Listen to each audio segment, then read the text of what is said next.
Hallelujah. Amen. Amen. Amen. Yada nyame ase. Se na so ode ache yakwa. Se de watwere se ene yada onyame asiesie.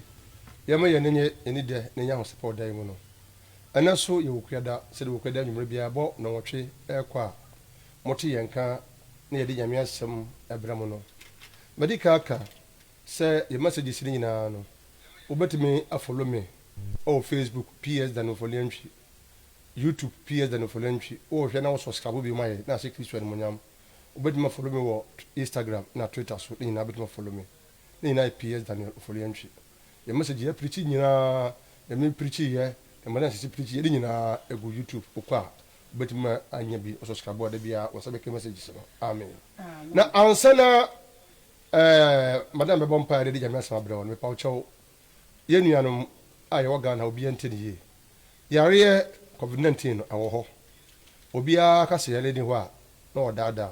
akum nipa bebre akum panyimfo bebre se nyame wadom na nche wa adenche se ni ho ewo ho enti enche ya mpanyimfo ne nimdifo de agu akwam se yen wo hore yensa yen no mask yen use sanitizer mo yen ni nyina kama ne ne hye ne nyina so na masana te se ye nuanom asofo bi wo me wen ka me nka bi ye nuanom asofo bi a tiche enam Ghana akeka se COVID-19 pania no eye ndi wo wa na antichrist asowa no efri Genesis kosi adisem ba bia ni wa ya twere se asenso de no efi pania mu na eba mesremo ende sofo bi atiche ya entiche ni nachi na mo mefa enhye ni nyaduma na mo ye nyina ho ban na ba se Kristo mefa ye nkoye a wetima transase so na wadi wo nkwana no mfie na amen o Yesu timo amen madam pa cho tu atiefo he yakopon sane mo mpai ene yenko ye bom pai erade nyankopon mo de ye yeri na se e ma odi ishaudi ye kasa wo nyame mo nyame enkwa wo de adom wo ma na erade ye da so tin kwa mu ene nwumre esom ye mbo so ye ni owura jo ye no na se e bom pai erade abibia se dia wo de dom ye no ene de ye zu ye nya kwanya betena wani ma ye srawo se the father na no mum ne rade fa so aso mra se o ma wi aye de ye ni na se be ma o ahwefo nyina ba wonim Kristo bi akoma ne adwene nyina mu na o ma wi aye ka se nyame na ma ye da wase se wati ye nyame ja opa ene onkonko ne amen amen ene adesua no maturu de say there is hope for your future and in that so e ho ma wo daachi amen ene nyumre yaba ebeka sa kire obi a nukura firi mu na yira firi mu na wale aguo yeyi na die firi adwuma mu waboka wayale oda ya sabia oda afiase asembia to no se edida so e wo homa osofo bia wati asore na asore na guo na wabo asesa edida so e wo homa tinanwumre ye baaya ye de wo ba be kan no amen amen Madam Pacho be Job chapter 14 verse 7 8 emame na duampo anida so wo homa no se butwa ebefefe na ne luba remo no se ni hini chinchin se ne hini chinchin efam na ne dunsini wo dotie muwe nsuo hwa nti efefe amen amen amen amen Job ya kana se Job no Job nwoma ne ye nwoma ye nua Moses nwoma otwere no e ka ho bi na amanfo ta aka se Moses the 5 books of Moses nwoma na Job ka ho even enwom na ka se David enwom no e bi wakura Moses the twere ye Moses twere bi hallelujah amen na Job yi o ka bo focus na a man from a land of Uz. Sa Uz no nanchira se ne se onipa tuntum ana se a man with a black skin. Hallelujah. Amen. Na baba bokosem ayati asese Job no na omaya fe Uz no ani enei Ethiopia e capital ye Addis Ababa. Hallelujah. Amen. To wana Job no free. Ti Moses linya Job story na kire abra Moses odwane free Misrim na okotena Midian asase so na osofo okotena fie osofo Jethro no o wale ne baba ife Zipola na Midian asase no so no wo yuso carbon calendar na wo check di na ho bia enei Lebanon nam fi Ethiopia bana ekɔ Egypt na ohun sɛ media sɛ ne no ɛbɛyɛ baabi sɛ Darfur ana South Sudan ana Sudan ana Eritrea ana baabi sɛ bɛyɛ sɛ Uganda amen saa kuro bi na ɛyɛ kana ne fɛ media asase ɛyɛ kuro ma ko hallelujah ɛno nti na saa bɛyɛ bɛn Ethiopia and the one man na sɛ de te Job story na otibi ka story kyerɛ de ayi Moses ma ɔkyerɛ yɛ no amen Job Bible say na ɔtene na ɔsɔ Nyankopɔn ani na de kɔ na sɛ Job chapter 1 no say ebere ba se nyame ma kohyia nyame ma wo kohyia ɔmo kohyia na tintintin mu ya sɛ man bi so aba hɔ ana me bi say hey man wo yusu King James na say whence comest thou wo free hin na eba no was if you say was I'm walking through and fro this word yes me nam wi ase chinchin so ana baba be pia bransam no hallelujah amen ana me bi say no wa hwe mako Job ana te Job ankoye body o nyame na kra match man ana nyame se bransam so Job de so bana nya no ho wonya sese tab no osom wo o baba ma me fa me sanka de wo no so bo som wa o so be ma kwan fa sakoka nyame na oji Job di ma nyame onye wuni amen na oni ho danse pa hallelujah amen te bo sam koi okum Job ma o se de japade nyina Job ko so akura ne mudie mu bro sam koi no o di feedback ba Yakobon no so ogusu akura ne mudie mu o so so ma kwa na wote ho o ba ma kwa me sam fa me sam kare ni padua o se fa sam kare ni padua o ma kuro tutu Job firi tri so ko si ne mawre so edu ba kwa Job yire ka chen se dum ya rade na wu Job na mfo ina ka se oboni ntina wo ya dai ato hallelujah amen Job fa ya mu te edu ba because say rade I don't deserve what I'm going through and rade bra na yensi nkonya na yemonkuro na menifo Job saka se na ho akora ne Yakobon di asema oni nipa obedibem nyame de woye bia eye hallelujah amen Job prince de all fam no obe prince right there of fam ti da ko wote wa okay 14 ya kan say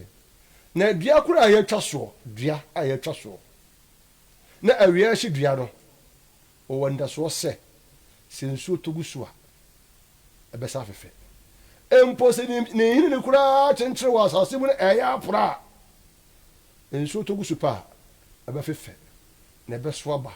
o ne birem hallelujah na how much must di pa beti ase na enkwa ne ahome e wo bembo maba be ka kire so obe transi wo Kristo mu obe kura omudie mu o Kristo mu o de ho batu Yakobon so obasom no kwale mu ahawu mu amaniye mu atoyire nchemu na ompa Onyankopon na Onyankopon obehye woni munyam amen amen oka wasangafo mana etremensa akoko se enum ko se na americano eni ho ma ho ha hallelujah obi wa ho ha americano tu odikan also because of overtaking anointing wakusan ho enunti amwo obamu de wonamu no ene kura binum ko binum edianimu ha wato nanso gina na Job gina ma awrade na o kan se dua kura ni ho be no wanda so na mi Yakobon ba me se suba ne se so onyame obejeme onyame onyew amen na ohun mobo amen hallelujah amen ba cho kan Job 19:25 mami na me de minin se me di ma foti ase na awie no obegina asase so aye oh Job fe de ekol no o se dua wanda so se be fifi nso togusu a ogusu hu amane e horo ya na ye kese ha ye Kristo foi etoda e ha wotowa onye wiase ni o abra wo bom pa ye pa fe da ha wo mo ye de hallelujah amen na metaka se ade bia anyira enti on se coronavirus ba Ghana na se sikan wefu ba ye na ya de nda bia ho a na yenya bia 1000 increase 7 increase akwa osro na do level bi no esa diminish the test esim esa dey decline eba from hallelujah amen and do the bomb pie na how no do so na how no ya dre no wo so gba do ba bia how do the pick ya aside dey eba from na vanish hallelujah amen Job afedu ba bi no o se me Job de me se me timba futiase na awiye no obegina amame hallelujah pia wo onua udi mafutiase wate udi mafo otiase na awiye obegina ama emfa wo de nipa ka to so eno kure pe ku oni mase nipa sopawo nipa tetewo nipa ka ide ya to so na so me se udi mafutiase o kama futiase amen obeka sama amen arado obedi ama oba besrawo na wahye monyam hallelujah mo mfa honam kura honam wi ase nyemfa to kakra nkyerɛ mo ye Ghana ha ewe amampani fo pa Ghana fo adi wo fa pa me mani fi yi ha me gyina ha yi me hunu achampon me hunu akufu me hunu Dr. Hilary Mem me hunu 79 Lawrence 81 Lawrence me hunu Lawrence as a Democratic President 92 kosi 2000 me hunu President Kufuor na President pa Ghana fo adi wo hyew pa ka de ya fo mbako eye His Excellency the late Professor Moss and His Excellency President Nana Akufo-Addo. So we be if you require President Mercy dear you didn't tell sa ay ankata ay enkoye anka me pa so dwe de ya gro no ho a obi anzusu da se Professor Mercy be president hallelujah amen na so nyame tab so ye no odi president na emu went man ni anwi said the kramofo kan no nyame fa kransie yi amen na do kra so de bi so nyame adome no ha me se woni president da me se president go fu kra party no na de ko odi president da se de pare kan sa ansam na ase president Messi na shabre obun samu sa na me de imagine mi o se na president Messi na shabre nshi obi ansam o na se osusu yakopɔ de ensam ebra so ye no oyisi wo se makoa atames ko di president makoa Akufo-Addo ko di president wa di dim ba ko edi mpire so hallelujah amen ede se omokura honam fam no edi bi genda so bi ti bi gina ha me na me nkondem bi a na me se politics omunya Kristofo de me kan pin me am saying it with that feel favor politics omunya Kristofo asem no se de musi dan dan nsem oni na so bi kra lawyer na me kra me ko law school da na me nim se ade ehwe me ya white na lawyer bi gina ho a e ko che the party to so ye blue omo na omunya Kristofo omokura ti bi gina se nyame bi aboa ye ama nyame ti bi boa wo how much more say wa wo ye Kristo ni ana ogi nyame di na osu Nyankopɔn na ha kakra bi ato oba wo ya lenti wa wole ya agunti ana wo yira aka ba binti ukuru aka ba binti aduma na yeyi wodi nti ana aho kira ba wo so nti ana sa ba ma na kakra to nti Job say menim se me di mafuti ase na awie ye no obegina amame menua udi mafuti ase wate awie obegina ama obeka ma obeso mu o ma wonsi wutrase wadi wo mu da biara da na so bia ma hote fom paibo oyam obeka yo amen oyam obeka yo oyam obeso mu wo o ma na mpem bo o ma otamfo ni wusu da biara da amen de enam de yenamu na onyame aso ba ma ade nyina dia boa ye na awie ye na wo ka ye ho no yesen kundefo onyame on hyede ho no nyame obrem be de masemba awie ye kan Isaiah chapter 3 verse 10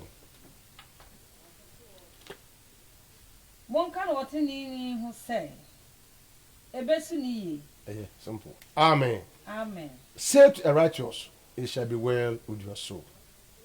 o say catch otini ni se be dai ebesi ni ye emfa ho ne de wonamu emfa ho ne ya wonamu yale ato de mgasia wonamu maba ene se onyame sofo me de catch wo se ebesi wo ye amen ne si ebesi wo ye amen esi Job ye enti wo se kan ba wo say though you are beginning is small but your latter end shall be great increase o se o mo se kwahyasie sua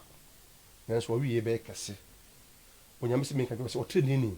ebesi wo ye amen so wo de asem de bo bra ebesi wo ye amen so wo de hutu nyame asem so a ebesi wo ye so wo be do Awurade na wo so Awurade a ebesi wo ye amen emfa wo de esi bia kura wo mu diem gyina baabi apɛ sɛ ogyina Job wankasa ntia Awurade wampo Awurade wantwe ne ho amfiri Awurade ho ɔma ne gyide nyinaa kyerɛ Nyankopɔn mu na onyame ɔhyɛ no animuonyam onyame ɔnte ne mu nkyerɛ wo nyame ɔnkae wo onyame ɔhu mmɔbɔ ɔnto bosupa ngu wo so ɔnkyekye wo werɛ na ɔmpagya wo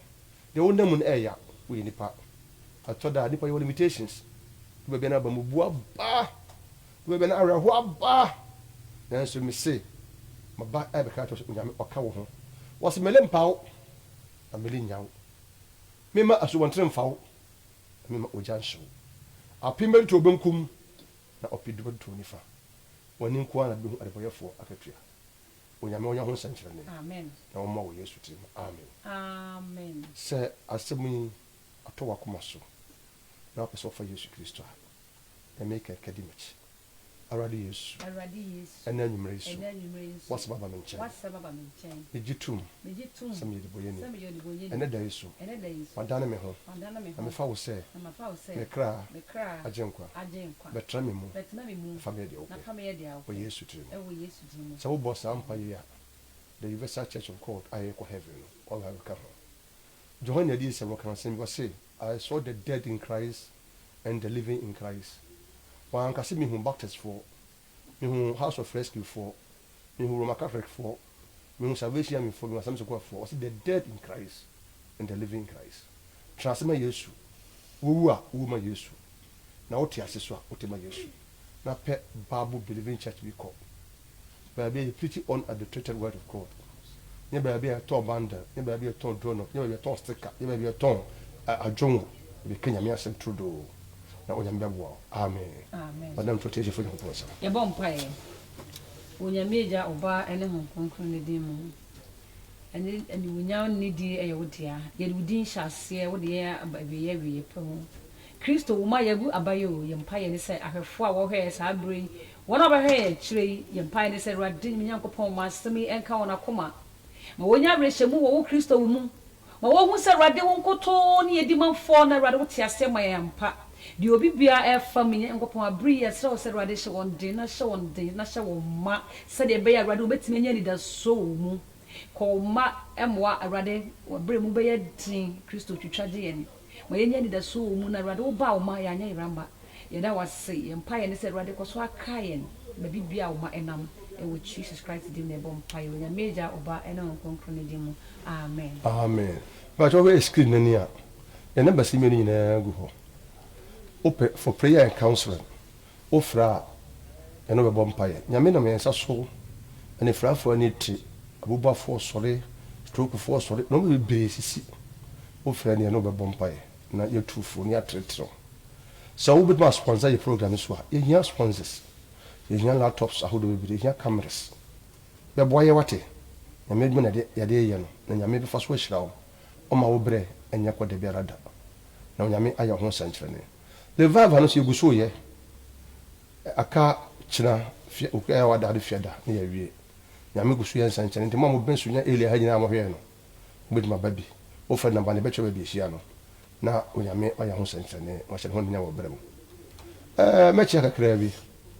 dedi kan mɛkyia me yere first lady Mrs. Melo Folentry so wo sunyane tisi e bi ne sɛ wo hwɛ mo fie mɛkyia me ba me be wo kyerɛ wona onyum na mede program aseda na unya malaria kakra sɛ de bi ne sɛ nyame adom ho yɛ mɛkyia me ba Gideon Folentry wo yɛ secretary ma Bishop Safo Kantanka former Methodist Bishop wo Kumasi Diocese is one personal secretary mɛkyia me ba Manase Folentry wo UCC mɛkyia me ba Keza Folentry the SW2 ofi W1 ubo na onya promotion na mo de am sesi wa nefa ofi W2 akọ W1 ne osapu amunya yaso de SW2 ya sade e kanu Abulai obrofo de mentanka Alfred Abulai Adams o Ghana Embassy South Africa onyame wonka ahoate amen appreciation na wo show ma me no me so eye mani so tell you should say where are the nine and corona California say really bibi ma na wo appreciate ya oye dodo a chance ama onyame onye dodo a chance ama wo Yesu trim and you know mo Italy mo Germany wa wo Spain any house of fresh school as a man Michelle be amen. Amen. You Minchia Edikan and Coma a year Ura Francis upon Saquame or Germany Dissidov Michelle Afi Michia Ernest Minchia and Coma Ofata Oka and Cransa concern a Fiaja citizen abo abroad Oka home. The Fakwanya we so at Chia Sa Kunina citizen of Uncransa of Nina Michiamo. Afe me wo fire bruni of a prince Michel. Afe me chia beta olukun isa mo Italy. Me ba wa hini jan. Won fie me chia group na me chia wade won fie ni na moye old student mo de mo ame aka ho. Me chia mo nyina nti wa hini jan wo hwe program live. Ya ojei we wo brekum wo live ya chia wo. Afe ye brother baako o se e fro opon chichiku o her life o so ye chia afa me chia me uncle opon Abraham o Italy me chia oyire Maya Linda ena ye sweetie me chia obibia Michael Sapon o so o he ye chia o me chia nko o ma obibia o he ye ye nimu ba bia wo bia nyame hia mo amen. Amen. Ajawa mchamianko. Mechiame na Madam Mariam Ponsa. Mesanso chia mampeni Madam Mabuma. Mesanso chia Pastor Daniel Forentry. Mechia Auntie Bibi. Mesanso chia Mame Angela Frempong. Mechiam Papa Ebenezer Frempong. Mesanso chia me brava ko America a baby. Mechia mi sister bako or Uniba. Patient, me sanso chia me blaba ko KMUST Felix na me sanso chia me broche me den chia kese pa ma me sanso chia ma me ruhe me sesia me chia pa me sanso chia Gideon Monesia Kezia me chia obia me chia Misi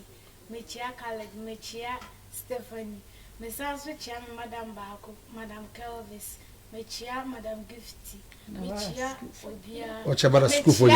Henrietta Ryan Benis Obia Mauricia. Amen. Mesanso Chia House of Rescue Nibia Oredia Michia Muna. Amen.